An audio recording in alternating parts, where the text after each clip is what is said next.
Hello friends, welcome back to my channel. আমরা TWS একাডেমির যে ইবুক প্র্যাকটিস সেট আছে সেই প্র্যাকটিস সেটটা সলভ করব। প্রায় 25টা কোশ্চেন আছে। 25টা কোশ্চেনের মধ্যে তুমি কতটা স্কোর করলে অবশ্যই আমাকে কমেন্ট করে জানাবে। ঠিক আছে, তো চলো আজকের ক্লাসটা শুরু করি। দেখো, ফার্স্ট কোশ্চেন, এই কোশ্চেনটা বেশিরভাগ তোমরা সবাই পারবে। এই অঙ্কটা কী করতে হয়, শেষ দিক থেকে অঙ্কটা করতে হয়। প্রথমে রুটের মধ্যে 225 আছে, তাহলে এটাকে বাইরে বেরিয়ে এসে কত হবে, 15 হবে, মানে 15-র স্কোয়ার 225 হয়। তাহলে এখানে 154 আছে, সেই 154-র সাথে এই 15-র স্কোয়ার 225 হয়, তাহলে এই 15টাকে আমাদের যোগ করতে হবে। এবার যোগ করে যেটা হবে সেটা দেখো, এবার আমাদের এই রুটের মধ্যে পড়ে যাচ্ছে, যোগ করলে কত হচ্ছে 169। তাহলে রুটের মধ্যে 169, তাহলে রুটের মধ্যে যদি 169 হয় সেটা বাইরে বেরিয়ে এসে কত হবে 13, কারণ 13-র স্কোয়ার 169 হয়। ঠিক আছে, তাহলে এখানে 108-এর সাথে কি করব, এই 108-এর সাথে এই আমাদের 13 যোগ করতে হবে। 108-এর সাথে যদি 13 যোগ করি তাহলে কত হবে, 121 হবে। 121 যেটা আমাদের কি 11-র স্কোয়ার হয়। তাহলে 25-এর সাথে যদি আমরা 11 যোগ করি তাহলে কত হবে 36, যেটা বাইরে বেরিয়ে এসে রুট থেকে বাইরে বেরিয়ে এসে হবে 6। আর এই 6টা আবার কি হবে, এই আগের 10-এর সাথে যোগ হয়ে যাবে, অর্থাৎ 16, যেটা বাইরে বেরিয়ে এসে হবে 4। ঠিক আছে, এই প্রশ্নের আমাদের সঠিক অ্যান্সার হবে 4। এরপর পরবর্তী কোশ্চেন, রুট, প্রথমে রুট আছে, রুট যেভাবে আছে সেভাবে আমি লিখলাম। এই সংখ্যাগুলোকে লিখবো আমি, এই দশমিক আমি লিখবো না। ঠিক আছে, আমি শুধু সংখ্যাগুলোকে লিখছি, যে 204 গণিত 42, তলায় কত, তলায় আছে শুধু 7, মানে আগে শূন্যর কোনো দাম নেই, আর এদিকে হচ্ছে কত 34। আমি এই দশমিকগুলোকে লিখলাম না। এবার দেখো যে ওপরে দশমিকের পর 3টে সংখ্যা আছে, তাহলে এখানে আমরা কি করব, ওপরে থাকলে নিচে আমরা ভাগ করব। তাহলে 1-এর পর 3টে শূন্য দিয়ে ভাগ করলাম। এদিকে দেখো দশমিকের পর 2টো সংখ্যা, তাহলে এটা নিচে আছে, তাহলে ওপরে আমরা কি করব, 1-এর পর 2টো শূন্য দিয়ে গুণ করব। এদিকে আরেকটা আমাদের কি আছে, দশমিকের পর একটা সংখ্যা নিচে আছে, তাহলে ওপরে দশমিকের পর একটা শূন্য দিয়ে গুণ করব। যদি একটা দশমিকের পর একটা সংখ্যা থাকে তাহলে 1-এর পর একটা শূন্য, যদি দশমিকের পর 2টো সংখ্যা থাকে তাহলে 1-এর পর 2টো শূন্য। এইভাবে আমাদের ভাগ করতে হবে। তাহলে এদিকে দেখো ওপরের 3টে শূন্য, এইদিকে 3টে শূন্য তো কাটা গেল। 7 দিয়ে কাটা দিলে 6 7 42, তাহলে 2 দিয়ে কাটা দিলে 3, 2 দিয়ে কাটা দিলে কত হবে 17। 17 দিয়ে আবার যদি কাটা দিই, 17কে 17, 17 তো করে 34, তাহলে 3 বারং 36, তাহলে রুটের মধ্যে কত হচ্ছে 36, যেটা বাইরে বেরিয়ে এসে কত হবে 6, মানে 6-এর স্কোয়ার 36 হয়, যেটা আমাদের অপশান ডিতে আছে। এরপর পরবর্তী কোশ্চেন, যে এই পাওয়ারে যেগুলো আছে এগুলোর কি বলা আছে, এই প্রতিটার আমাদের কি এর একক অঙ্ক সংখ্যা। তাহলে পাওয়ারে যেটা থাকে সেটাকে আমরা কি করব, 4 দিয়ে ভাগ করে যে ভাগশেষ থাকবে সেই ভাগশেষটাকে পাওয়ারে লিখব। তাহলে এখানে 4 লিখলাম, তাহলে এই 198কে 4 দিয়ে ভাগ করলে কত হবে, 4 4 16 আর 4 9 36, তাহলে এই ভাগশেষ আমাদের 2 থাকছে, সেই পাওয়ারে আমরা 2 লিখলাম যোগ চিহ্ন। 6-এর পাওয়ারে যাই থাকুক সেটা আমাদের 6ই হবে, একক ঘরের অঙ্ক। 6কে তুমি যতবারই গুণ করো শেষের সংখ্যা আমাদের 6ই হবে। ঠিক আছে, 6কে তুমি যতবার গুণ করো শেষের সংখ্যা 6 হবে। 5কে যতবার গুণ করো শেষের সংখ্যা 5 হবে। 1কে যতবার গুণ করো শেষের সংখ্যা 5 হবে। 0কে যতবার গুণ করো শেষের সংখ্যা আমাদের 0ই হবে। তারপর এখানে একক ঘরের অঙ্ক, আর এখানে বলে রাখি যে এইখানে আমি ডাইরেক্ট অঙ্কটা করাচ্ছি যে একক। একক মানে কি, যে এখানে দেখো এই একক, এই দিকটা এটা হচ্ছে দশক শতক, এইভাবে অঙ্ক করেছো, তাহলে এই শেষের অঙ্কটা আমাদের একক স্থানীয় অঙ্ক, এটা মনে রাখবে। তাহলে এই একক ঘরের সংখ্যা আমাদের যোগ মানে বের করতে হবে। তারপর এদিকে কত 8 লিখলাম, তারপরে এই 4 4 64, আবার ভাগশেষ 2 থাকছে, মানে 66কে আমরা 4 দিয়ে ভাগ করলাম। এই 4 দিয়ে ভাগ করার কারণ হচ্ছে যে তুমি এই 4কে তুমি যতবারই গুণ করো সেই 4 বার রিপিট হবে, তারপরে আবার 4 ফিরে আসবে, তারপরে হয়তো 6 এলো, তারপর আবার তুমি 4 বার গুণ করবে, আবার 4 ফিরে আসবে, তার জন্য আমাদের 4 দিয়ে প্রতিটাকে ভাগ করা। ঠিক আছে, তারপরে এবার দেখো 4, এবার 4কে যদি 11 দিয়ে ভাগ করি তাহলে কত হবে, 4 3 4 12, বেশি হয়ে যাচ্ছে, তাহলে 4 2 8, তাহলে আমাদের ভাগশেষ 3 থাকছে প্লাস 1। 4-এর পাওয়ারে মানে 4-এর স্কোয়ার মানে কত 16, তাহলে একক ঘরের অঙ্ক 6 হচ্ছে, মানে 4-এর স্কোয়ার কত হয় 16, তাহলে একক ঘরের অঙ্ক শেষেরটা আমাদের তাহলে 6 হচ্ছে। আমরা একক ঘরের অঙ্কটা শুধু নেব। এদিকে 6 আছে, 8-এর স্কোয়ার 8 8 64, তাহলে একক ঘরের অঙ্কটা 4 হচ্ছে। তাহলে এদিকে 4 4 16, 4 16 64, একক ঘরের অঙ্কটা 4 হচ্ছে, আর এদিকে 1, তাহলে 6 আর 4 10, 6 আর 4 10, 20, আর 1 হচ্ছে 21, তাহলে এখানে যোগ করে কত পেলাম? 21 পেলাম। তাহলে একক ঘরের অঙ্কটা কত আমাদের? 1, যেটা আমাদের অপশান সিতে আছে। যদি n স্বাভাবিক সংখ্যা হয় তাহলে 6n² প্লাস 6n সর্বদা কী দ্বারা বিভাজ্য? স্বাভাবিক সংখ্যা মানে হচ্ছে 1 2 3 4 এইভাবে আমাদের কিন্তু চললো, ঠিক আছে। এবার এখানে আমি প্রথমে 1 দিয়ে বসিয়ে দেখি যে 6, এবার n এর মানটা আমি 1 প্রথমে নিই, যে n এর মানটা আমি 1 নিই, দিয়ে দেখবো যে কোন সংখ্যা দ্বারা ভাগ যাচ্ছে। তাহলে এখানে n এর স্কোয়ার মানে 1 এর স্কোয়ার এখানে একই হবে, সেই 6কে 1 দিয়ে গুণ করলে 6 হবে, প্লাস এদিকে 6 সমান কত হচ্ছে? 12। এই 12 সংখ্যাটা কি শুধুমাত্র 6 দ্বারাই ভাগ যায়? না, এদিকে 6 দ্বারাও ভাগ যায়, 12 দ্বারাও কিন্তু এই 12 সংখ্যাটা ভাগ যায়, অপশান বি সঠিক অ্যান্সার।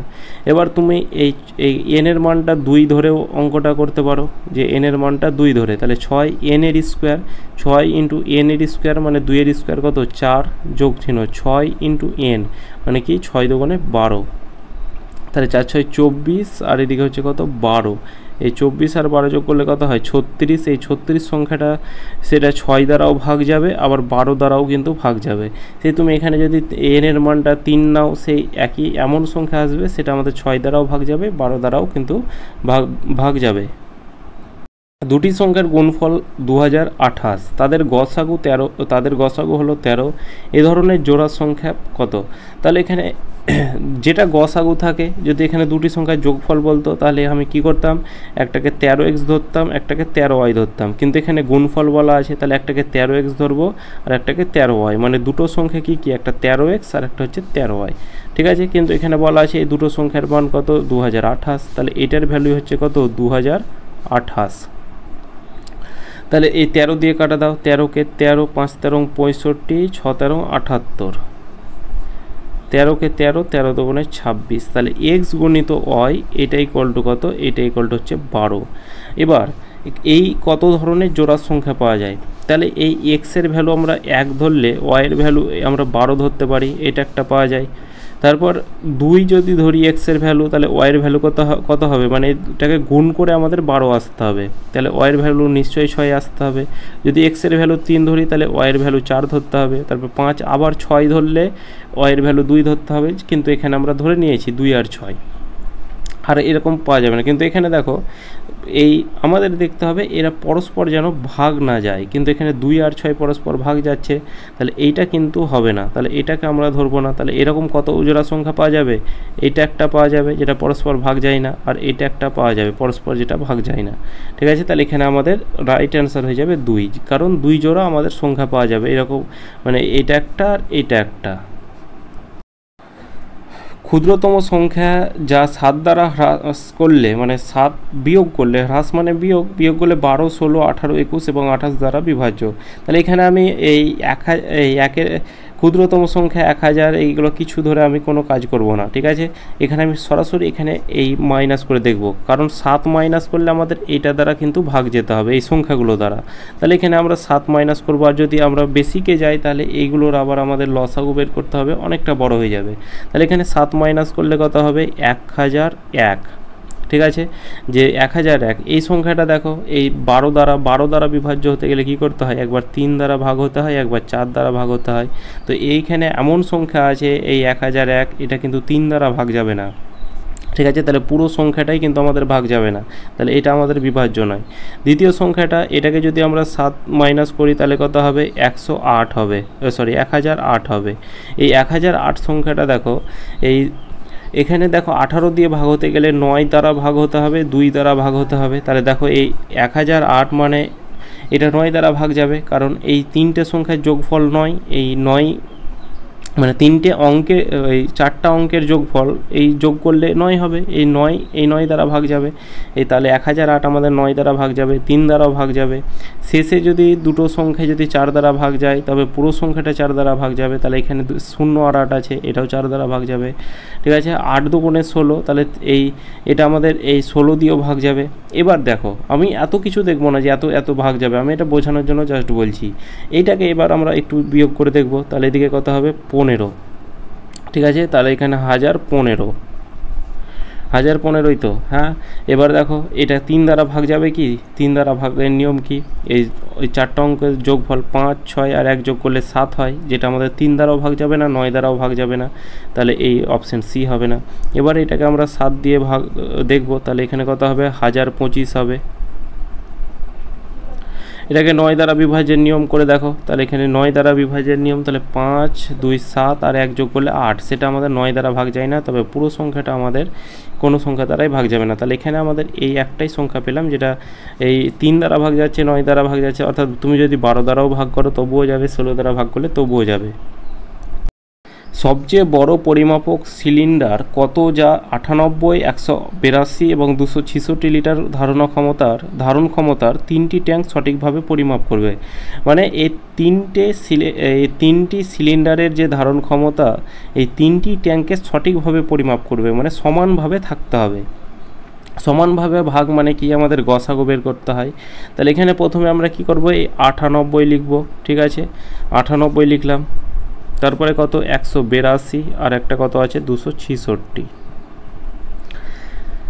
প্রথমে 2 দিয়ে এটাকে যদি 2 দিয়ে ভাঙি, তাহলে 2 দিয়ে এটাকে গুণ করলে কত হবে, 4 দুগুণে 8, 9 দুগুণে 18। এটাকে 2 দিয়ে ভাঙলে কত হবে, 9 দুগুণে 18, 91। আবার এটাকে 2 দিয়ে ভাগ করলে কত হবে, 133। একটু 49টাকে ভাগ করে নেব, কারণ প্রতিটা আমাদের 7 দ্বারা ভাগ যাবে। তাহলে এখানে এটা আমাদের কত হবে, 7 × 7, আর এদিকে কত হবে, 7, 13, 91, আর এদিকে এটা কত হবে, 7 থেকে 7, 7, 9, 63, 7 থেকে 7, 7, 9, 63, 19, মানে 7-এর সাথে 19 গুণ করলে 133 হবে। এবার প্রতিটাতে কি কি কমন আছে, যেটা কমন থাকে সেটাই তো আমাদের গসাগু হয়। তাহলে এখানে আমাদের প্রতিটাতে কি দেখো, 2, 2 করে কমন আছে, ঠিক আছে, তাহলে একটা 2 নেব। প্রতিটাতে দেখো একটা করে 7 পেয়ে যাবে, তাহলে এখানে আমরা একটা 7 নেব। তাহলে এখানে দুটোর মধ্যে কমন থাকছে কি, 2 আর 7, অর্থাৎ আমাদের এই যেটা কমন থাকে প্রতিটার মধ্যে সেটাই গসাগু, অর্থাৎ এই 14 হয়ে যাবে এই প্রশ্নের আমাদের সঠিক অ্যান্সার। দুটি সংখ্যা তৃতীয় সংখ্যার থেকে 20% ও 50% বেশি হলে সংখ্যা দুটির অনুপাত। তাহলে প্রথম সংখ্যাটাকে এ ধরলাম, দ্বিতীয় সংখ্যাটাকে বি ধরলাম, তৃতীয় সংখ্যাটাকে সি ধরলাম। তৃতীয় সংখ্যার থেকে বলা আছে, তাহলে তৃতীয় সংখ্যাটাকে 100 ধরলে প্রথম সংখ্যাটা প্রথমে আছে 20%, তাহলে প্রথম সংখ্যাটা 20% বেশি মানে 120। দ্বিতীয় সংখ্যাটা কত হবে, দ্বিতীয় সংখ্যাটা 50% বেশি অর্থাৎ 150। এবার বলা আছে কি দুটি সংখ্যার অনুপাত। এখানে আমাদের দুটি সংখ্যা মানে কি, প্রথম আর দ্বিতীয়, এই দুটি সংখ্যার অনুপাত চেয়েছে। তাহলে এদিকে একটা 0 0 কেটে দাও, 3 দিয়ে কাটা দিলে 4, 3 দিয়ে কাটা দিলে 5, অর্থাৎ 4:5। একটি ট্রেনে বসে থাকা একজন ব্যক্তি যা প্রতি ঘন্টায় 50 কিলোমিটার বেগে ভ্রমণ করছে। তাহলে ম্যান স্পিড আমাদের কত বলা আছে, ম্যান স্পিড বলা আছে 50 কিলোমিটার প্রতি ঘন্টা। এবার আমাদের বলা আছে কি, যে এখানে 50 কিলোমিটার বেগে ভ্রমণ করে দেখেন যে একটি পণ্যবাহী ট্রেন বিপরীত দিকে যাত্রা করে, তাকে অতিক্রম করতে 9 সেকেন্ড সময় লাগছে। পণ্যবাহী ট্রেনের গতিবেগ এত মিটার লম্বা হয়, তবে এর গতিবেগ কত? যখন কোনো একটা ট্রেন কোনো একটা মানুষকে বা কোনো একটা ল্যাম্পপোস্টকে অতিক্রম করবে, তখন সে তার নিজের গতিকে অতিক্রম করবে, বা কোনো যে টাইমে অতিক্রম করবে সেটা তার নিজের টাইমকে অতিক্রম করবে, এটা মাথায় রাখবে। তাহলে এখানে আমাদের কি বলা আছে, যে এখানে এর গতি বের করতে হবে, মানে ট্রেনের গতিবেগ বের করতে হবে। তাহলে এখানে ম্যানের গতিবেগ 50 কিলোমিটার বলা আছে, তাহলে ট্রেনের গতিবেগ সেটাকে আমরা ধরে নিলাম, আমরা x কিলোমিটার প্রতি ঘন্টা, ঠিক আছে, যে x কিলোমিটার প্রতি ঘন্টা। এবার এখানে যখন বিপরীত দিকে আসে তখন রিলেটিভ স্পিডটা আমাদের কি হয়, যোগ চিহ্ন হয়ে যায়, মানে যোগ হয়, আর একই দিকে গেলে বিয়োগ হয়, এটা আমরা জানি। তাহলে এদিকে হচ্ছে 50 + x, এটা কি হলো, আমাদের রিলেটিভ স্পিড হলো এত কিলোমিটার প্রতি ঘন্টা। এবার টাইম বলা আছে, তাহলে টাইম ইকুয়াল টু কি, দূরত্ব বাই গতিবেগ। তাহলে দূরত্ব আমাদের 280 মিটার বলা আছে, তাহলে এদিকে ওপরে 280 মিটার লিখলাম, বাই গতিবেগ। এবার আমরা রিলেটিভ স্পিডটাকে লিখবো যে 50 + x, এটা ইকুয়াল টু কত, টাইম বলা আছে 9 সেকেন্ড, ঠিক আছে, এটা 9 সেকেন্ড। এটা আমাদের মিটারে ছিল, এইগুলোকে আমরা কিলোমিটার প্রতি ঘন্টা ধরেছি, ঠিক আছে, এগুলো এখানে কিলোমিটার প্রতি ঘন্টা ধরেছি। তাহলে এটাকে এক কাজ করি, মিটার পার সেকেন্ডে নিয়ে চলে আসি, সুতরাং আমরা 5/18 দিয়ে গুণ করব, সেটা আমাদের মিটার প্রতি সেকেন্ড নিয়ে চলে আসবে। তাহলে 5/18, সেই 18টা উল্টে আবার ওপরে যাবে। 5 দিয়ে কাটা দাও, 5 দিয়ে 5 × 5 = 25, 25 3 0 অর্থাৎ 5 6 30। এবার সামনাসামনি কাটাকুটি যায়, তাহলে 9 দিয়ে কাটা দাও, 9 দুগুণে 18, তাহলে এখানে 50 প্লাস এক্স, এটা ইকুয়াল টু কত, এদিকে কিছু নেই মানে 1 আছে, তাহলে 56-র সাথে 2 দিয়ে গুণ করো, তাহলে 6 দুগুণে 12, 5 দুগুণে 10, 1 11, 112, তাহলে এক্স ইকুয়াল টু কত হবে, 112 থেকে আমাদের কি করতে হবে, 50 মাইনাস করতে হবে। 50 আর 60 যোগ করলে কত হয়, 110, অর্থাৎ 62 হচ্ছে। তাহলে এখানে আমাদের যে তার গতিবেগ সেটা ধরলাম কত পেলাম, মিটার প্রতি সেকেন্ড। ঠিক আছে, এখানে কিলোমিটার প্রতি ঘন্টা ধরেছিলাম, কিন্তু এখানে আমরা এই 5/18 দিয়ে গুণ করে আমরা সেটা মিটার প্রতি সেকেন্ড পেয়ে গেছি। তাহলে এখানে 62 মিটার প্রতি সেকেন্ড হয়ে যাবে আমাদের সঠিক অ্যান্সার। একটি চিড়িয়াখানায় 3টি বিড়াল এমনভাবে ঘোরাফেরা করছে যে যখন বিড়াল এ 5টি পদক্ষেপ নেয়, বি 6টি এবং সি 7টি পদক্ষেপ নেয়। এই বিড়ালের এই পদক্ষেপ সংক্রান্ত এরকম প্র্যাকটিস সেট আগের ক্লাসেও কিন্তু ছিল, কিন্তু দুটো ছিল। এবার যারা দুটোর কনসেপ্ট জানবে তাহলে তাদের 3টের কোনো অসুবিধা হবে না, তার জন্য প্র্যাকটিস সেটগুলো খুবই ইম্পর্টেন্ট। তাহলে 7টি পদক্ষেপ নেয়, কিন্তু এ এর 6টি ধাপ, বি এর 7টি ধাপ এবং সি এর 8টি ধাপের সমান। তাহলে এ এর 6টি ধাপ অর্থাৎ 6A ইকুয়াল টু কি, বি এর সব সমান বলা আছে, তাহলে বি এর 7টি ধাপের সমান, তাহলে এখানে 7B এর সমান, এটা ইকুয়াল টু কি, সি এর 8টি ধাপের সমান, তাহলে এখানে 8Cর সমান। এখান থেকে এ এর ভ্যালুটা বের করতে হবে, তাহলে এ এর ভ্যালুটা কত হবে, তাহলে এখানে আমাদের এই মনে রাখতে হবে যার সাথে যেটা থাকবে তাকে তার কোনো দিন পছন্দ হয় না, যেটা দূরে থাকে সেটাই তার পছন্দ হয়। তাহলে এদিকে বি এর কাছে 7 আছে, তাহলে এ এর সেই 7টা ভালো লাগবে, আবার সি এর 8টা ভালো লাগবে। আর বি এর মানটা কত হবে, বি এর সাথে 7 গুণ হয়ে আছে, তার 7কে ভালো লাগবে না, এ এর 6কে ভালো লাগবে আর সি এর 8কে ভালো লাগবে। একই রকমভাবে সি এর তার 8কে ভালো লাগবে না, 6কে ভালো লাগবে এর, আর বি এর মানে এ এর 6কে আর বি এর 7কে ভালো লাগবে। 2 দিয়ে কাটা দাও, 2 দিয়ে এটা কাটা দিলে 4, 2 দিয়ে কাটা দিলে 4, 2 দিয়ে কাটা দিলে 3, আর কিছু কাটাকুটি যাবে কি, আর যাবে না। তাহলে এ এর পদক্ষেপ কত, 4 7 28টা, বি এর পদক্ষেপ 4 6 24টি, আর সি এর পদক্ষেপ হচ্ছে 3 7 21টি। এবার এখানে এ এর 5টি পদক্ষেপ, তাহলে এ বি সি আমরা এইভাবে লিখলাম যে এ এর 5টি পদক্ষেপ, তাহলে এখানে এ এর 5টি পদক্ষেপ নেয়, বি নেয় 6টি পদক্ষেপ, সি নেয় 7টি পদক্ষেপ। এবার কি করব, জাস্ট এ এর পদক্ষেপ 28টা, তাহলে 5টা পদক্ষেপে সে কতটা যাবে, তাহলে এখানে 28 গুণ করব, বি 24টা, তাহলে এখানে 24 গুণ করব, আর সি এর 21টা, তাহলে এখানে সে এই 7টা পদক্ষেপ নেয়, তাহলে 21 ইউনিটে সে কতটা যাবে, তাহলে 5 20 100, 5 8 40, অর্থাৎ প্রথমটা গুণ করে আমরা কত পেলাম, 140 পেলাম। ঠিক আছে, আর তো কিছু কাটাকুটি যাবে না, তাহলে এই একটা অপশানেই দেখো 140 আছে, যেটা আপনাদের অপশান এ হয়ে যাবে সঠিক অ্যান্সার। এটাকে গুণ করে দেখো 120 আর 4 6 24, 144 হবে। 7 একে 7, 7 দুগুণে 14, 147, তাহলে এটা কোনো কিছু আর কাটাকুটি যাচ্ছে না, তাহলে 140 144 147 অপশান এ হয়ে যাবে কিন্তু আমাদের এই প্রশ্নের সঠিক অ্যান্সার। একটি মিশ্রণে 4:3 অনুপাতে অ্যালকোহল এবং জল রয়েছে। মিশ্রণে 5 লিটার জল যোগ করা হলে অনুপাত 4 অনুপাত, এটা একটু কেটে গেছে, 4:5 হয়ে যায়, তবে প্রদত্ত মিশ্রণে অ্যালকোহলের পরিমাণ কত। তাহলে এখানে আমাদের অ্যালকোহল আর ওয়াটারের পরিমাণ কত বলা আছে, 4:3 বলা আছে। তাহলে একটাকে আমরা ধরলাম 4x আর একটাকে ধরলাম আমরা 3x। এবার কি এর সাথে আমাদের কি 5 লিটার জল যোগ করা হলো, তাহলে 5 লিটার জল যোগ করা হয়েছে, তাহলে এটা আমাদের জল, এর সাথে 5 লিটার জল যোগ করলাম, এটা ইকুয়াল টু যে অনুপাতটা সেটা হবে কত, 4:5 হবে। তাহলে এখান থেকে আমাদের x এর ভ্যালুটা বের করতে হবে, তাহলে ওপরে 4x হয়ে গেল, তলায় কত, তলায় হচ্ছে 3x + 5, এইটা ইকুয়াল টু কত, এইটা ইকুয়াল টু হচ্ছে 4/5। এবার সমানের সামনাসামনি কাটাকুটি যায়, তাহলে এদিকে এই 4 কাটা গেল, তাহলে কোনাকুনি গুণ করলে কত হবে, 5x, এইটা ইকুয়াল টু কত, এইটা ইকুয়াল টু 3x প্লাস হচ্ছে 5, 5x এদিকে আমরা রেখে দিলাম, প্লাস 3xটাকে এদিকে -3x লিখলাম, এটা ইকুয়াল টু হচ্ছে 5। 5x থেকে 3x বাদ দিলে কত হবে, 2x, এটা ইকুয়াল টু হচ্ছে কত, 5। তাহলে x ইকুয়াল টু কত, x ইকুয়াল টু হচ্ছে কত, 5/2। এবার এখানে আমাদের কোশ্চেনে কী চেয়েছে, অ্যালকোহলের পরিমাণ। তাহলে অ্যালকোহলের পরিমাণটাকে আমরা কত ধরেছিলাম, 4x ধরেছি, আর ওয়াটারটা চাইলে 3x। তাহলে এখানে আমরা এই অ্যালকোহল চেয়েছে, তাহলে 4x, তাহলে 4 ইন্টু এক্সের ভ্যালু কত, এক্সের ভ্যালু হচ্ছে 5/2, তাহলে এখানে 5/2 গুণ করলাম, তাহলে 2 দিয়ে কাটা দেয়, 2 দুগুণে 4, তাহলে 5 দুগুণে 10 লিটার হয়ে যাবে আমাদের কিন্তু এটার রাইট অ্যান্সার। 10 ইনিংসে একজন ক্রিকেট খেলোয়াড় রানের গড় ছিল 32, তার পরের ইনিংসে তাকে কত রান করতে হবে যাতে তার গড় 4 বৃদ্ধি পায়। তাহলে প্রথমে ইনিংস ছিল কত, ইনিংস আর অ্যাভারেজ, ঠিক আছে, আর এখানে আমরা টোটাল রান পেয়ে যাব। তাহলে ইনিংস বলা আছে 10টা ইনিংস, তার গড় রান কত ছিল 32 ছিল, তাহলে টোটাল রান কত হবে, তাহলে অ্যাভারেজের সাথে কোনো সংখ্যা গুণ করলে সেটা আমাদের টোটাল হয়ে যাবে। তাহলে এখানে 32-এর সাথে 10 গুণ করলে হয়ে যাবে 320, অর্থাৎ টোটাল রান হচ্ছে কত 320।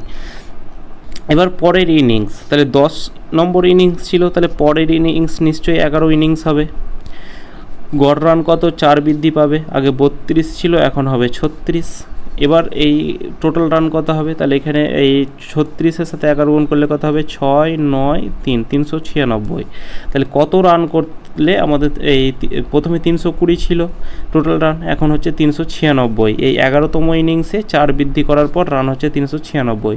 তাহলে কত রান বৃদ্ধি করতে হবে, এখানে আমাদের এই 320 ছিল, 396 করতে গেলে কত রান বৃদ্ধি করতে হবে, তাহলে এখানে আমরা দেখছি কত 76, অর্থাৎ 76 রান বৃদ্ধি করতে হবে, কারণ 320-র সাথে 76 যোগ করলে 396 হয়। তাহলে এখানে আমাদের এক্সট্রা তাকে কত রান যোগ করতে হবে, অর্থাৎ 76 রান করতে গেলে তাদের রানটা হয়ে যাবে 396।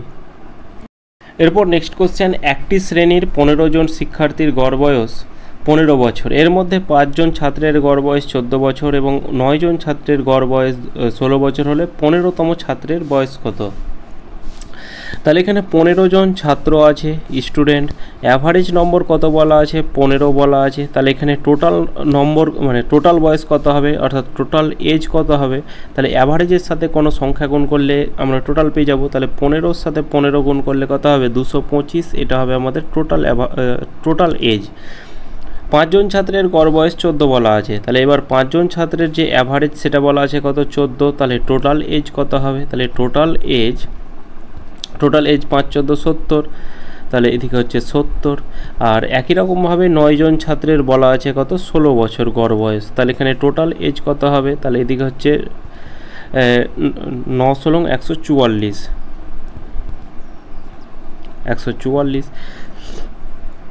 দেখো এদিকে 5 জন ছাত্র, এদিকে 9 জন ছাত্র, টোটাল 14 জন ছাত্র। এই আমি ওপরেরটা এখন নেব না, ঠিক আছে, এই ওপরেরটা নেব না, ওপরেরটা তো 15 জন ছাত্রের বলা আছে, তাহলে এইখানে আমরা এই দুটো নেব। তাহলে 5 জন আর 9 জন, অর্থাৎ 14 জন যে ছাত্রের যে টোটাল এজ সেটা কত, সেটা হচ্ছে 7 4 হচ্ছে 11, 214 বছর। কিন্তু যখন 15 জন হচ্ছে তখন সেটা কত হচ্ছে 225 হয়ে যাচ্ছে। যখন 15 জন ছাত্র আছে তখন টোটাল বয়স কত 225, যখন 14 জন ছাত্র তখন বয়স হচ্ছে 214।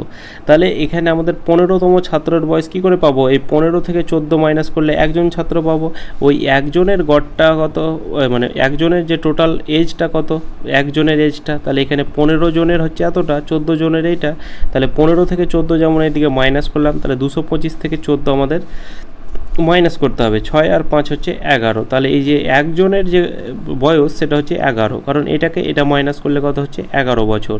তাহলে এখানে আমাদের যে 15তম যে ছাত্র সেটার বয়স হবে কত 11 বছর। একজন মানুষ স্থির পানিতে বোট প্রতি ঘন্টায় 6 কিলোমিটার বেগে চলতে পারে। মানুষ যখন বলা আছে তখন সেটাকে তুমি কি ধরে নেবে, বোট স্পিড ধরে নাও। মানুষের গতিবেগ মানে সেটাকে তুমি বোট স্পিড ধরে নাও যে 6 কিলোমিটার প্রতি ঘন্টা। নদী যখন ঘন্টায় এত কিলোমিটার বেগে বইছে, নদী বইছে মানে কি স্রোত বইছে, নদী কোনোদিন বয় না, তার স্রোতটা বয়। তাহলে এখানে স্ট্রিম স্পিড সেটা কত বলা আছে 1.2 কিলোমিটার প্রতি ঘন্টা। এবার একটা জায়গায় যেতে এবং ফিরে আসতে মোট 1 ঘন্টা সময় লাগে। লোকটির মোট দূরত্ব কত, তাহলে তার যেতে x কিলোমিটার আবার আসতে x কিলোমিটার, তাহলে টোটাল দূরত্বটা আমাদের হচ্ছে 2x কিলোমিটার, ঠিক আছে। এবার তাহলে যেতে যেতে মানে কি অনুকূলে আমাদের বের করতে হবে, ফিরে আসতে মানে কি প্রতিকূলে বের করতে হবে। তাহলে অনুকূলে গতিবেগের ফর্মুলা কি, যে নৌকার গতিবেগ প্লাস স্রোতের গতিবেগ। তাহলে 6 আর 1 যোগ করলে কত হবে 7.2, এটা হচ্ছে আমাদের অনুকূলে গতিবেগ। প্রতিকূলে গতিবেগ কত, এবার boat speed minus stream speed, 6 থেকে 1.8 মাইনাস করো, 4.856, ঠিক আছে 4.8, এটা হচ্ছে প্রতিকূলে গতিবেগ। সে যাচ্ছে এবং ফিরে আসছে, তার 1 ঘন্টা সময় লাগছে। তাহলে তার যেতে x কিলোমিটার গতিবেগে যাচ্ছে, তার গতিবেগ x কিলোমিটার দূরত্বতে যাচ্ছে, আর গতিবেগটা কত, যাওয়ার সময় 7.2। তাহলে এখানে 72 লিখলাম, দশমিকের পর একটা সংখ্যা আছে, তাহলে ওপরে 1-এর পর একটা 0 দিয়ে ভাগ করলাম। এবার মোট সময় বলা আছে 1 ঘন্টা, যেহেতু আমরা এটাকে যোগ করব। আবার আসার সময় x কিলোমিটার দূরত্ব, গতিবেগ কত আসার সময় ফিরে আসার সময়, অর্থাৎ প্রতিকূলে তার গতিবেগ হচ্ছে 48। তাহলে এই ওপরে 10 দিয়ে ভাগ করে দিলাম, তাহলে দশমিকটা উঠে গেল। তাহলে এইদিকে হলো দূরত্ব বাই গতিবেগ, এদিকেও দূরত্ব বাই গতিবেগ ইকুয়াল টু টাইম, টাইম বলা আছে আমাদের 1 ঘন্টা। তাহলে এখানে 72 আর 48-এর এবার লসাগু বের করো। তাহলে 72 আর 48-এর লসাগু 144 হয়, 144-কে 72 দিয়ে ভাগ করলে কত হয় 2 হয়, সেই 2-কে 10x দিয়ে গুণ করলে কত হবে ওপরে 20x প্লাস, এবার 48-কে 144-কে 48 দিয়ে ভাগ করলে কত হয় 3 হয়, ওপরে 10 দিয়ে গুণ করলে হবে কত 30x, এটা ইকুয়াল টু 1। তাহলে 30 আর 20 হচ্ছে কত 50x, এটা ইকুয়াল টু কত 144। তাহলে x ইকুয়াল টু কত হবে, তাহলে তলায় 50 হবে, তাহলে 2 দিয়ে কাটা দিলে কত হবে 25, আর 2 দিয়ে কাটা দিলে 72। তাহলে এদিকে কত হচ্ছে x ইকুয়াল টু হচ্ছে 72, তলায় কত, তলায় হচ্ছে 25। এবার এখানে আমাদের যেটা বের করতে হবে, এখানে কি বলা আছে, এবার এখানে আমাদের বলা আছে এই লোকটির মোট দূরত্ব কত। তাহলে এখানে যেতে আর আসতে টোটাল 2x, তাহলে 2 ইন্টু এক্সের ভ্যালু কত পেলাম, এক্সের ভ্যালু পেলাম ওপরে 72, তলায় হচ্ছে কত 25। তাহলে 72-কে যদি 2 দিয়ে গুণ করি, মানে ওপরের সাথে ওপর গুণ হয়ে যায়, তাহলে এদিকে 2 দুগুণে 4, 7 দুগুণে 14, 144, তলায় হচ্ছে কত 25। 5 25 125, 6 25 150, তাহলে 5 দিয়ে যাবে, ঠিক আছে 125 হলো। তাহলে 25 আর এদিকে তারপরে কত হবে, এই 7 6 25 150, 7 25 175, তারপরে 7 হবে 5.7, একটাই অপশান আছে, যেটা অপশান আমাদের সি। 7 টাকা প্রতি কেজি 27 কেজি চিনির সাথে কত কেজি 9 টাকা প্রতি কেজি দরে চিনি মেশাতে হবে, যাতে এত টাকা প্রতি কেজি দরে বিক্রি করে 10% লাভ হতে পারে।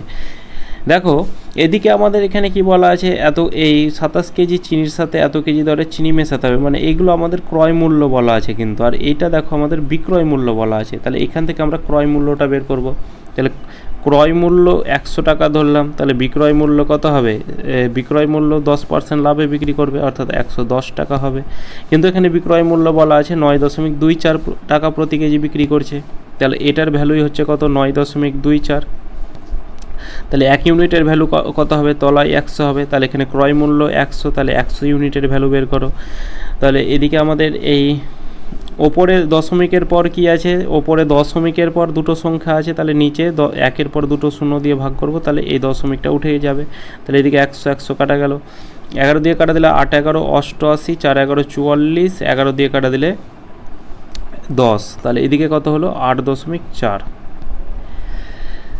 এবার এখানে এটাকে আমরা অ্যালিগেশন মেথড ইউজ করব, যে 7 টাকা প্রতি কেজি দরের 27 কেজি চিনির সাথে 9 টাকা প্রতি কেজি দরের কত কেজি চিনি মেশাতে হবে। তাহলে এদিকে 7 টাকা কেজি দরের একটা আছে, আর এদিকে আছে 9 টাকা প্রতি কেজি দরের একটা, মানে দুই প্রকার। আর যদি দুটাকে মিশাই তবে যে টাকাটা হবে সেটা হবে 8.4, তাহলে এটা হচ্ছে 8.4। এবার অ্যালিগেশন মেথডের আগে আমাদের দেখতে হবে যে এই 7-এর থেকে একটা বড় হতে হবে, আর একটার থেকে একটা বড় হতে হবে, আর একটার থেকে একটা ছোট হতে হবে। তাহলে এদিকে 9 থেকে 8.4 মাইনাস করলে কত হবে 0.6 হবে, আর এদিকে কত হবে 7 8, অর্থাৎ 1.4। এই দশমিক কেটে দাও, তাহলে 2 দিয়ে কাটা দিলে 3, 2 দিয়ে কাটা দিলে 7। এবার প্রথমে আমরা যেটা পেলাম সেটা কি, প্রথমে যেটা পেলাম আমরা এইটা যে এই 27 কেজি চিনি, কিন্তু এখানে পেলাম আমরা 3 ইউনিট চিনি। তাহলে এখানে 3 ইউনিটের ভ্যালু কত, 3 ইউনিটের ভ্যালু 27, যেটা কত, যেটা আমাদের 3-এর 9 গুণ। তাহলে এখানে আমাদের এই 9 টাকা প্রতি কেজি দরের চা এটা, তাহলে এখানে কত কেজি চিনি মেশাতে হবে, এখানে আমাদের এটার 9 গুণ যেমন পেলাম, তাহলে এটার 9 গুণ করো, তাহলে 7 9 63, অর্থাৎ 63 কেজি কিন্তু আমাদের চিনি মেশাতে হবে। একটি বর্গক্ষেত্রের প্রতিটি বাহু 25% বৃদ্ধি পেলে এর ক্ষেত্রফলের শতকরা কত বৃদ্ধি পাবে। তাহলে এখানে এটাকে আমাদের এই ফর্মুলাই হবে যে x + y + xy/100, এই ফর্মুলাতেই আমাদের কিন্তু অ্যান্সারটা চলে আসবে যে এত পার্সেন্ট। প্রথমে প্রতিটি বাহুই বলা আছে, তাহলে দুটোই বৃদ্ধি বলা আছে, তাহলে প্রথমে 25 + 25 প্লাস 25-এর সাথে 25 গুণ করলে কত হবে 625, তলায় হচ্ছে কত 100।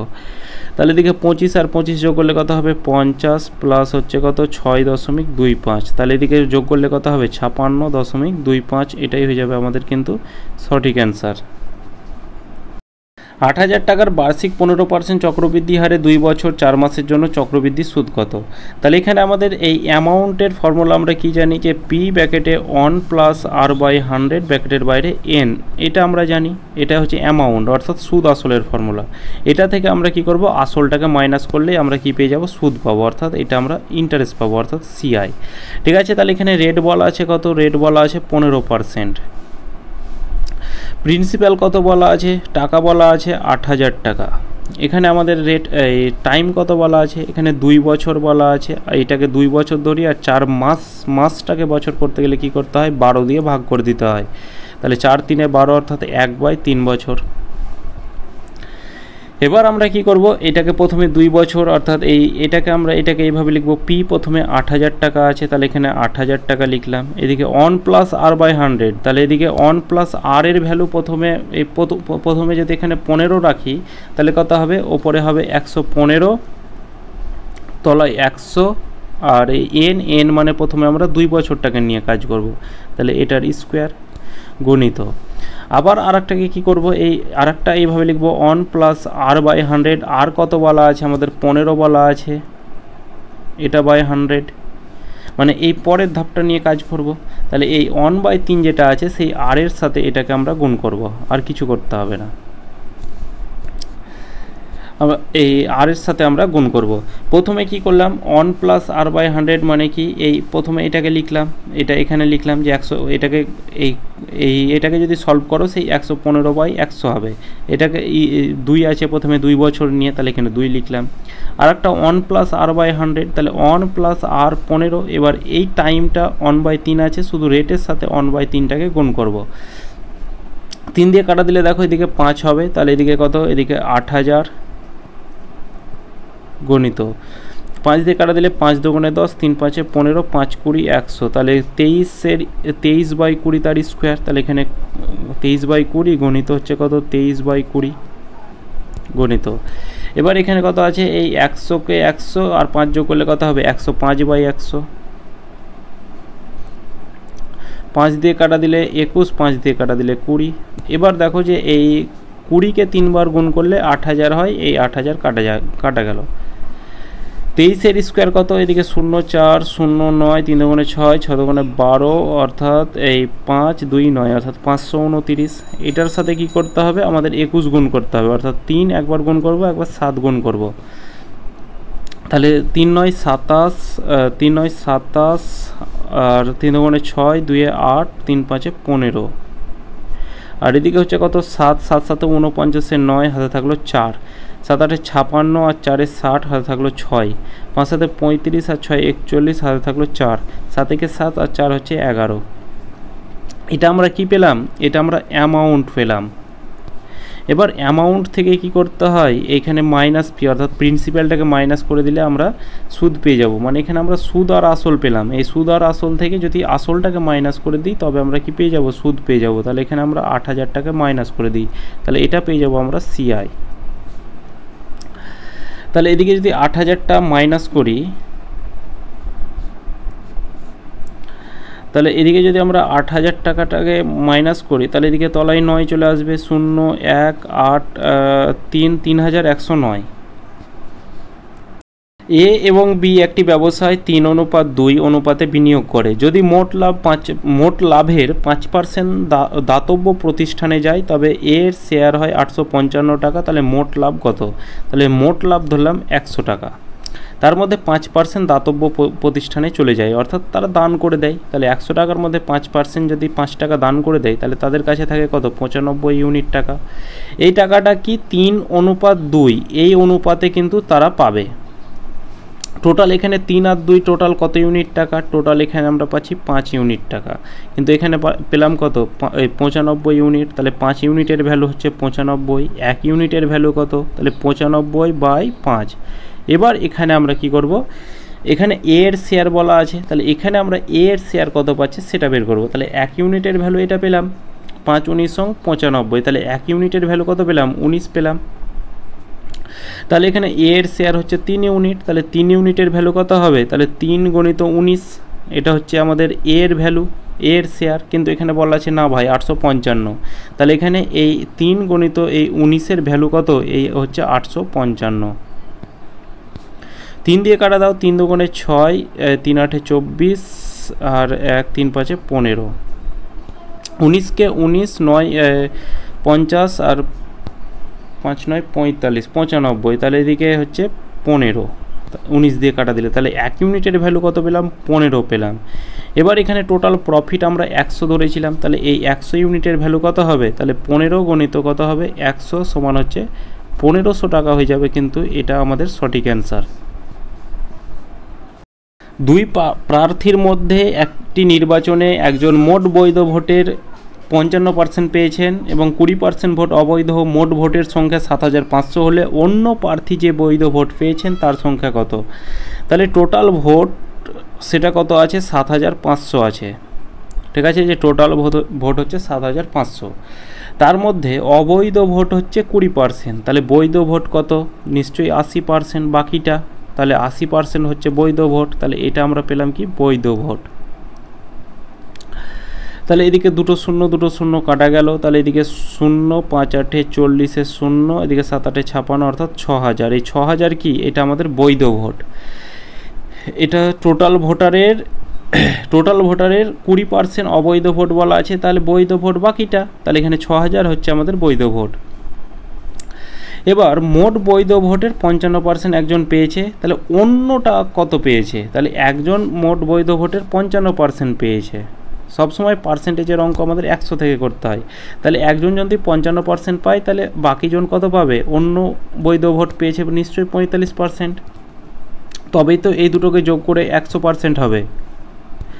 পার্সেন্টেজ সবসময় আমাদের 100-তে থাকে, তাহলে এখানে একজন মোট বৈধ ভোট পেয়েছে কত? 55%, তাহলে অন্যজন নিশ্চয়ই 45% পেয়েছে, তাহলে এই অন্য প্রার্থীরটাই আমাদের বের করতে হবে। তাহলে এই 6000 বৈধ ভোটের 45% কত হবে? তাহলে 45/100, তাহলে এদিকে 0 5 6 30 0 হাতে থাকলো 3, আচ্ছা 24 আর 3 27, অর্থাৎ 2700টা। তাহলে অন্য যে প্রার্থী যে বৈধ ভোট পেয়েছে সেটা হচ্ছে 2700টা। 10 বছরে এই কোশ্চেনটা একটু ভুল আছে, কারণ এর আগের প্র্যাকটিস সেটটায় TWS একাডেমির যে আগের সেটটাতে এইটাই এই ধরনের অঙ্ক ছিল যে 10 বছর এখানে আমাদের পরে কিন্তু ছিল লেখা, ঠিক আছে। তো এইখানে আমরা একটু ভেবে নেব যে 10 বছর পরে, তাহলে 10 বছর পরে এর বয়স 10 বছর আগে বিয়ের চেয়ে দ্বিগুণ হবে। এ এখন বিয়ের থেকে 9 বছরের বড়, তাহলে বিয়ের বর্তমান বয়স কত? দুজন আছে এ আর বি, এ এখন বিয়ের থেকে 9 বছরের বড়, তাহলে বি যদি বিয়ের বয়স x হয় তাহলে এর বয়স কত হবে? x + 9 হবে। 10 বছর পরে যখন বলা থাকে, পরে বললে যোগ, আগে বললে বিয়োগ, এটা আমরা জানি। তাহলে x + 9, এই এর বয়স 10 বছর পরে মানে +10 হয়ে যাবে। এটা সমান কি? বিয়ের 10 বছর আগে বিয়ের চেয়ে দ্বিগুণ, তাহলে 10 বছর আগে বিয়ের বয়স কত হবে? তাহলে x - 10, বি এর যার সাথে এর থাকে সেটা হচ্ছে গুণ, এবার কি? তার দ্বিগুণ অর্থাৎ 2, তাহলে এদিকে x + 19 এটা ইকুয়াল টু কত? এটা ইকুয়াল টু হচ্ছে 2x - 20। এই অঙ্কটা আগের সেটটাতে কিন্তু ছিল, ঠিক আছে, যে পরে বললে কি করতে হয়? পরে বললে যোগ করতে হয়, এটাকে যোগ করলাম। এটা সমান কি? এই কমা মানে আমরা জানি সব সময় কি হয়, সমান হয়। তাহলে এই 10 বছর পরে এর বয়স, এটার অর্থ, এই লাইনটার অর্থ হচ্ছে যে 10 বছর পরে এর বয়স সমান 10 বছর আগে বিয়ের বয়সের দ্বিগুণ হবে। এটাই এখানে আমরা অ্যাপ্লাই করলাম। তাহলে এদিকে 2x আছে, এই প্লাস এক্সটা সমানের এদিকে নিয়ে চলে আসি, তাহলে মাইনাস এক্স হয়ে গেল। তাহলে আর এদিকে আমাদের 19 পড়ে আছে, মাইনাস 20টা সমানের এদিকে গেলে প্লাস 20 হয়ে গেল। তাহলে এখানে এক্স ইকুয়াল টু কত হচ্ছে 30 20 30 39, ঠিক আছে। তাহলে এক্সের ভ্যালু কত, 39। 3টি পাম্প দিনে 8 ঘন্টা কাজ করে, 8 ঘন্টা কাজ করে 2 দিনে একটি ট্যাঙ্ক খালি করতে পারে। একদিনে ট্যাঙ্ক খালি করতে 4টি পাম্পকে কত দিন সময় লাগবে, মানে কত ঘন্টা সময় লাগবে, মানে শেষে আমাদের টাইমটা চেয়েছে, ঘন্টাটা। তাহলে এটাকে আমরা এইভাবে লিখতে পারি যে 3টি পাম্প, ঠিক আছে, 3টি পাম্প 2 দিনে কত 8 ঘন্টা করে কাজ করে। শেষে যখন ঘন্টাটা চেয়েছে তাহলে আমরা ঘন্টাটাকে বের করব। তাহলে 3টি পাম্প একদিনে কতটা বের করে সেটা বের করো। 3টি পাম্প একদিনে, 2 দিনে যদি 8 ঘন্টা কাজ করে তাহলে একদিনে সে নিশ্চয়ই বেশি ঘন্টা, অর্থাৎ 8 ঘন্টা করে কাজ, মানে 8 ঘন্টা খালি করছে, তাহলে একদিনে তাকে বেশি টাইমটা বেশি লাগবে। 2 দিনে তার 8 ঘন্টা সময় লাগে, তাকে যদি বলে একদিনে তোমাকে খালি করতে হবে তাহলে তার টাইমটা অবভিয়াসলি বেশি লাগবে। তাহলে 8 গুণিত 2, এই অঙ্কটা আমাদের কিন্তু কনসেপ্টের ওপর, একটু ভালো করে বুঝতে হবে। আর একবার এটাকে বুঝিয়ে দিচ্ছি যে 3টি পাম্প 2 দিনে 8 ঘন্টায় মানে একটি ট্যাঙ্ক খালি করতে পারে। এবার তোমাকে বলছি 2 দিনে যেটা 8 ঘন্টা সময় লাগছে সেটা তুমি 1 ঘন্টায় লাগাও, এই পাম্প একই থাকবে, মানে 2 দিন যেটা লাগছে সেটা তোমাকে একদিনে আমাকে কাজটা করে দাও ওই 3টি পাম্পেই। তাহলে ওইটাই যেখানে আমি 8 ঘন্টা কাজ করতাম, তাহলে এখানে একদিনে আমাকে যেহেতু কাজ করতে হচ্ছে, সুতরাং আমাদের সময়টা বেশি লাগবে, 8-এর জায়গায় এখানে 16 ঘন্টা সময় লাগবে। এবার আমরা একটি পাম্প একদিনে কতটা করবে, তাহলে এখানে 3টি পাম্প মিলে যদি 16 ঘন্টায় তারা কাজ করে, তাহলে একটা পাম্প, এবার আমি কি বললাম 3টি পাম্প 16 ঘন্টায় তারা পূর্ণ করছে বা খালি করছে। এবার বললাম না ভাই, একটা পাম্পেই তোমরা খালি করো, তাহলে অবভিয়াসলি টাইমটা আরও বেশি লাগবে। 3টে পাম্পে যেখানে এত ঘন্টা সময় লাগছিল, একটা পাম্পে তাহলে আরও বেশি সময় লাগবে। তাহলে 8 গুণিত 2, আর এই একটা পাম্পে এই আর 3টি পাইপের সমান, মানে বেশি সময় লাগবে, তাহলে গণিত 3। তাহলে এখানে একটি পাম্প একদিনে এত ঘন্টায় কাজ করবে। এবার বলা আছে একদিনে 4টি পাম্প, তাহলে 4টি পাম্প একদিনে, এবার দেখো একটা পাম্পে এতটা কাজ করছে, তাহলে 4টা পাম্প যখন লাগিয়ে দিলাম তাহলে অবভিয়াসলি কম কাজ করবে, মানে কম সময়টা লাগবে। তাহলে এখানে 8 গুণিত 2 গুণিত 3, এবার এটাকে 4 দিয়ে ভাগ করে দাও। তাহলে এই 4 দিয়ে ভাগ করলে কত হবে, 4 দুগুণে 8, 3 দুগুণে 6, 6 দুগুণে 12, অর্থাৎ 12 ঘন্টা কিন্তু সময় লাগবে। এটা কিন্তু কনসেপ্টের ওপর নির্ভর। এই কনসেপ্টটা যদি বুঝতে না পারো তোমরা ভিডিও পজ করে, অর্থাৎ একটু গুটিয়ে তোমরা আবার প্রথম থেকে এই কনসেপ্টটা একবার দেখবে বুঝতে পেরে যাবে। একটি চৌবাচ্চায় 3/5 অংশ ভর্তি করে 1 মিনিট সময় লাগলে আর কত সময় বাকি অংশ পূর্ণ হবে। তাহলে 3/5 অংশ ভর্তি করতে 1 মিনিট সময় লাগে, তাহলে কত সময়ে আর বাকি অংশটা। তাহলে এখানে আমরা এভাবে বের করতে পারি যে 3/5 অংশ পূর্ণ করতে তার সময় লাগে, ভর্তি করতে 1 মিনিট সময় লাগবে। তাহলে 1 অংশ ভর্তি করতে তার কত সময় লাগবে, তাহলে 1 গণিত এটা উল্টে যাবে, অর্থাৎ 5/3 অংশ, মানে এই 5/3 মিনিট সময় লাগবে। এবার এখানে বলা আছে বাকি অংশ, তাহলে এখানে 5 ভাগের মধ্যে 3 ভাগ ভর্তি হয়ে গেছে, তাহলে 5 ভাগের মধ্যে আর 2 ভাগ বাকি আছে, তাহলে এটার আর কত সময় লাগবে, তাহলে 5/3 গণিত কত 2/5, 5 কাটা দাও, তাহলে 2/3 মিনিট। কিন্তু আমাদের সেকেন্ডে আনতে হবে, তাহলে মিনিট থেকে সেকেন্ড আনতে গেলে কি করতে হয়, 60 দিয়ে গুণ করে দিতে হয়। তাহলে এখানে 2/3 গণিত 60, 3 20 7, 20 দুগুণে 40, অর্থাৎ 40 সেকেন্ড হয়ে যাবে। এটার কিন্তু আমাদের সঠিক অ্যান্সার। একটি সংখ্যাকে 4, 5, 6 দ্বারা ভাগ করলে ভাগশেষ 2, 3, 4 থাকে, সংখ্যাটি কত। তাহলে এখানে প্রথমে এটা অপশন টেস্ট করাই সুবিধা হবে। তাহলে 4 দিয়ে যদি ভাগ করি তাহলে 4 5 20, এদিকে হচ্ছে 3 4 12, ভাগশেষ 2 থাকছে। এটাকে যদি আমি 4 দিয়ে ভাগ করি, 4 দিয়ে ভাগ করার নিয়ম কি, শেষের দুটো অঙ্ক 4 দ্বারা ভাগ গেলে পুরো সংখ্যাটা আমাদের 4 দ্বারা ভাগ যাবে। 4 কে 4 4 9 36, এই শেষে 76 আছে, এই সংখ্যাটা আমাদের পুরোপুরি 4 দ্বারা ভাগ হয়ে যাচ্ছে, কিন্তু এখানে আমাদের ভাগশেষ থাকছে না, তাহলে এই অপশান তো হবে না। এটাকে যদি 4 দ্বারা 9 5 14 4 18 এই 6 দ্বারা বিভক্ত করি, দেখো 6 দ্বারা বিভাজনের নিয়ম কি, একবার 3 দ্বারা ভাগ হতে হবে আর একবার 2 দ্বারা ভাগ হতে হবে, কিন্তু এই সংখ্যাটা 3 দ্বারা ভাগ চলে যাচ্ছে, আবার 2 দ্বারাও ভাগ চলে যাচ্ছে, সুতরাং 6 দ্বারা ভাগ চলে যাচ্ছে, তাহলে এটাও হবে না।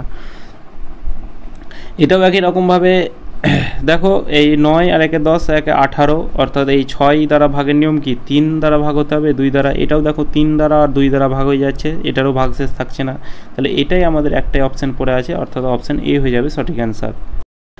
একটি 2 অঙ্কের সংখ্যার অঙ্ক দুটির গুণফল 8, তাহলে 2 অঙ্কের অঙ্ক দেখো 8 একে 8 4 দুগুণে 8 8 একে 8 4 দুগুণে, প্রতিটাই আছে, সংখ্যাটির সাথে 18 যোগ করলে সংখ্যাটা উল্টে যায়। মানে কীরকম, ধরো এখানে আমাদের হয়তো এখানে আমাদের হয়তো 13 আছে, এবার কোনো সংখ্যা হয়তো যোগ করে সেটা হবে আমাদের উল্টে যাবে, অর্থাৎ 31 আনতে হবে, মানে 1 আর 3 ছিল, সেটা এলো আমাদের 3 আর 1 এরকম করে, ঠিক আছে। তো এখানে দেখো প্রথমে যদি 18 যোগ করি, এই 18-র সাথে 18 যোগ করলে কি 81 হয়? কোনো দিনই 81 হবে না, কারণ 1 আর 8 আছে, আমাদের আসতে হবে 8 আর 1। এখানে 42-এর সাথে 18 যোগ করলে দেখো কত হবে, 60 হয়ে যাবে, তাহলে এটাও হবে না। এটা 18 যোগ করলে আমাদের এই 8 আর 1 আছে, তাহলে এই যোগ করে কোনো দিন কমে, এটাও হবে না, এটাই আমাদের অপশান পড়ে আছে, তাহলে এই অপশান ডি সঠিক অ্যান্সার। দেখো 24-এর সাথে 18 যোগ করো, তাহলে এদিকে 30 8 4 12 অর্থাৎ 42, সেটা ছিল 2 আর 4, এখন হলো 4 আর 2, উল্টে গেল, তাহলে এখানে আমাদের অপশান ডিটাই হয়ে যাবে সঠিক অ্যান্সার। এই কোশ্চেনটা অনেকটা সেটাই থাকছে, এর আগে অ্যাচিভারটা সলভ করালাম, এই অ্যাচিভারেও কিন্তু এই কোশ্চেনটা ছিল যে একটি ক্যাম্পে 95 জনের 200 দিনের খাবার ছিল, 5 দিন পর 30 জন চলে গেল, বাকি খাদ্য আর কতদিন চলবে? তাহলে এখানে 95 জন মানুষ ছিল, ঠিক আছে, 95 জন মানুষ ছিল, কিন্তু 200 দিনের খাবার ছিল, 5 জন লোক 30 মানে 5 দিন পর 30 জন লোক চলে গেছে, তাহলে ওই 5 দিন খাবারটা খায়নি, তাহলে এই 200-র মধ্যে 5 দিন মাইনাস করে দাও, তাহলে এখানে 195 দিন খাবারটা খেয়েছে। এটা কি 30 জন চলে গেল, প্রথমে 95 ছিল, 30 জন চলে গেল, সেটা হলো কত আমাদের 65 জন, এটাই কত আর কত দিন, সেটা আমাদের দিন চলবে। 5 19 95, 5 13 65, 13 দিয়ে কাটা দাও, 13 কে 13, এদিকে হচ্ছে 6 5 5 13 65, তাহলে 19 আর 15 গুণ করলে কত হবে 90, আর 45 হচ্ছে কত 135-এর 5, হাতে থাকলো 13, 15 কে 15 আর 13 যোগ করলে কত হবে 28, অর্থাৎ 285 দিন, এটা আমাদের কিন্তু সঠিক অ্যান্সার হয়ে যাবে। তো এটা আমাদের 25 নম্বর কোশ্চেন, এটাই শেষ কোশ্চেন ছিল। তো ক্লাসটা কেমন লাগলো অবশ্যই কমেন্ট করে জানাবে, আর চ্যানেলটি যদি ভালো লেগে থাকে তো অবশ্যই লাইক কমেন্ট শেয়ার আর চ্যানেলটিকে সাবস্ক্রাইব করে রাখবে। চলো দেখা হচ্ছে নেক্সট ক্লাসে।